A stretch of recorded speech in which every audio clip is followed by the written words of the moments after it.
The year is 2021, and we have now entered the third millennia. We've departed from the 20th century and all of its horrors, the 100 years, which is responsible for the violent death of more individuals than the previous 19 centuries combined. But the imprint of war and tyranny upon the Western conscience, it's large. And we're still asking the same perennial question of what is it that makes societies crumble? How is it that the carnage unleashed upon the world in the 20th century occurred? And these are questions that are difficult to answer, and they're nuanced and complicated. But there are men and women who have taken up the task of thinking these things through long before us, and one of them is Alexander Solzhenitsyn. This is a man who not only studied the Russian Revolution and the USSR, but he lived through it. And his analysis of how such violence occurred was ideology. And when we think of ideologies in the modern sense, we think of conservatism or liberalism or libertarianism, like just another worldview. But ideologies are not that. They're something different. Ideology is reference to a religion that is posing as a political theory. A religion that is posing as a political theory. And what is it that I mean by that? What are the questions that religion answers? It tells us of our origin. It tells us of meaning, of purpose in this life. It tells us the design of everything, and it tells us of a salvation to come. Political theories, they tell us how we ought to orient our state. Important questions, but they don't answer the deeper why questions that all humans crave on some level of analysis. But what happened when the European mind did away with God? It was up to the political theories to answer those why questions, and Marxism became animated with a religious fervor, telling of a salvation to come, not in an age to come, but a utopia to be ushered in now by the hands of human work. Marxism guaranteed purpose to those who followed it.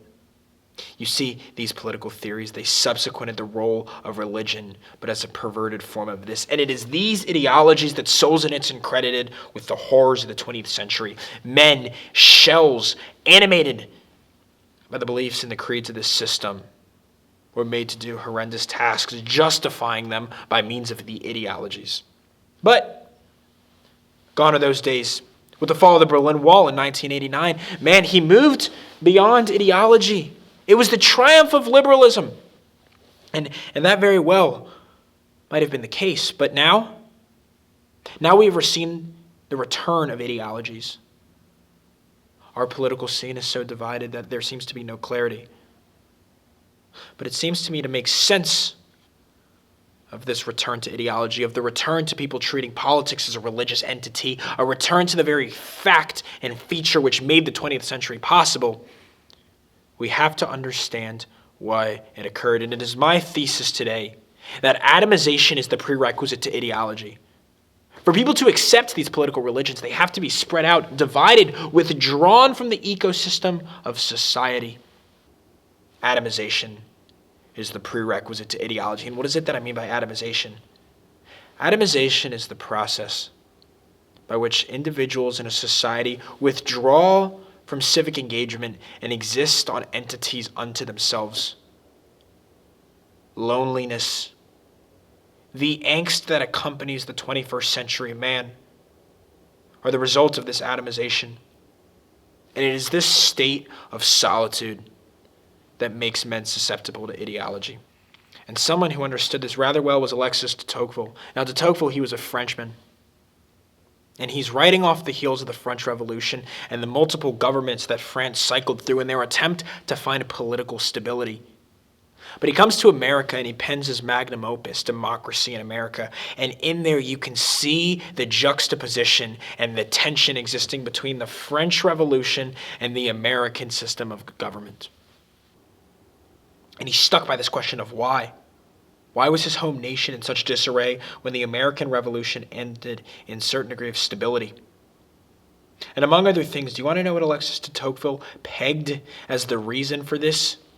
It's what he called the art of association. Men lived in an interconnected bond with one another, and that meant they had meaning outside of politics.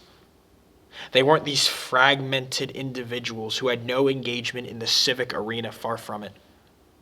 But in France, France fell slave to a political religion, to a democratic theocracy informed by the scriptures of Rousseau and the new ecclesiastical structure of Robespierre.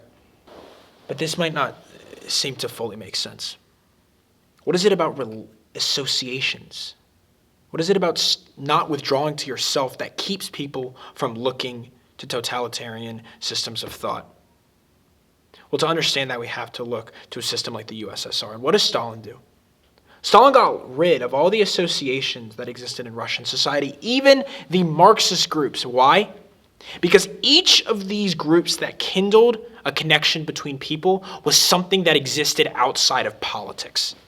It was something that the state couldn't quite get their hand upon. You see, totalitarianism, that word has been butchered. But what it means is a political system that touches upon the totality of things.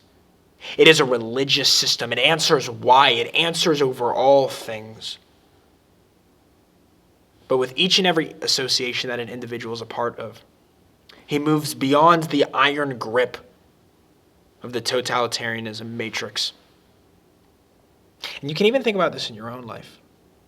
You know, if you have one main interest, you rise or fall according to that interest. But there's this idea of off-phase passions. And what that means is in your own life. If you're an artist, learn to cultivate a sport. If you're an accountant, read works of literature. Develop off-phase talents that you may not be subject to the whims of the one thing which you're dependent on. But if you're a totalitarian ideology, you require sole allegiance. And Leszek Kolakowski, who was a Polish dissident, he notes this cognitive dissonance that he observed in the USSR. And it is that they required unity under Marxist thought, but isolation in all else. Men had to come together under the banner of Marxism, but in the rest of their walk of life, they had to be separate, they had to be atomized. Unity in the state, seclusion, and all else. And they feed one another because you have to hollow out the minds of men to fill them with this new shallow quasi-religion. The prerequisite to submerging ideologies in the hearts of a population is they can have no other associations throughout. And in the USSR with Stalin, this had to happen by force, but in America, this is happening organically. There's a brilliant political scientist by the name of Robert Putnam, and he conducted a study in the late 20th century, published in his book, Bowling Alone. And he documents the collapse of American communities. And what he notices is, look, he picks up and he begins with the Tocquevillian observation that the beauty of America lies in their multiple associations, but what has occurred in the last third of the 20th century? The decay and the removal of this association. No longer is the American citizen called upon to live in the civic realm. Self-interest has been proclaimed now as the highest good. Live as an entity unto yourself. Withdraw from the community and a community that may very well need you. So a generation has now been raised that lacks the community that structured the American polis for generations past. Struck by loneliness and isolation, they enter a political scene. And rather than falling slave to the nihilism associated with this lack of association, people are running toward the rigid dogma of political religions. Because these political religions, they offer a clear-cut definition of good and evil. They promise religious significance. Hannah Arendt, she made this observation when she was looking at Nazi Germany. She said, the converts to Nazism, they aren't concerned with questions of the state. They're looking for meaning. They're looking for significance.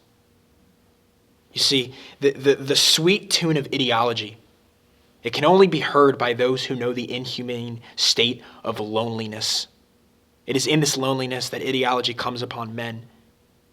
When one is in solitude, there is a lack and a lessening of face-to-face interaction that animates everyday life. It is in this face-to-face interaction that we go through the difficult process of building and cultivating long-term relationships. But what happens in lieu of this? We subvert into the abstract and we think of groups on this lofty level. The group is easy to hate. You can write off the Jew, the kulak, whatever minority group or group of individuals it is you wish to oppress. If you're doing it on an abstract level of the group, it is possible, but it is in face-to-face interactions of individual connection that we see the neat categories of ideologies become divided. And Solzhenitsyn, what is his fundamental critique of the ideology? He says the Marxist mistake is that they don't understand that the line between good and evil, it doesn't run through political parties. It's not Republicans good and Democrats bad or vice versa. It's not at the level of institutions, no, it's at the level of the heart. And the problem is when a society is atomized, they're no longer having face-to-face connection. But in America, we're growing apart into almost two separate Americas informed by two separate political religions. And this has only been informed by the technological revolution. You see Robert Putnam, Alexander Solzhenitsyn, Alexis de Tocqueville, the individuals we've discussed, they were writing and being informed by an era that existed before technology. But this problem has only compounded the matter. Technology allows us to retreat back to ourselves, to withdraw, to live in almost a sociological solipsism, where we no longer interact and are vibrant members of the community. And it is this specter that now haunts the United States. And the literature on the political polarization is very striking when you line it up with what is happening in technology. It can almost be directly correlated. And it's because when you go online, you're dealing with an abstracted member of a group. You're not associating with your fellow Americans. You become an online warrior. And there's a certain oxymoron to what has occurred. Gregory Wolfe, he points this out, that we talk about culture wars in our highly polarized environment where ideologies live. Culture wars. But what is a culture? A culture is that which brings a group of people together, unifies them, whether on the level of ideas or associations. But what is a war? A war is what pits two people against one another. Culture wars are not sustainable. Political ideologies are not sustainable. So how is it that we can avoid the latter end? Well, there are two men who have considered this matter at length, and they seem to inform us on how we can escape that danger. And first comes from Joshua Mitchell, the author of American Awakening, and a man who's given deep thought to this subject. And what he notes is that it's going to take face-to-face interaction, daily acts of love that duplicate the life of Christ, that we may show love to one another and bridge those gaps. It's not going to happen on the level of ideas or policy. And the second comes from Jordan Peterson, who notes that meaning seems to be the antidote to rigid political beliefs. And meaning that is found in the associations of life, in taking on responsibility in your community. So what then do we do? It seems to me that duplicating the act on the cross, we are supposed to act in love toward one another, to put a hole in the moral matrices of ideologies that write people off on the lines of group abstractions and instead find face-to-face interactions where humans may rekindle connections for one another.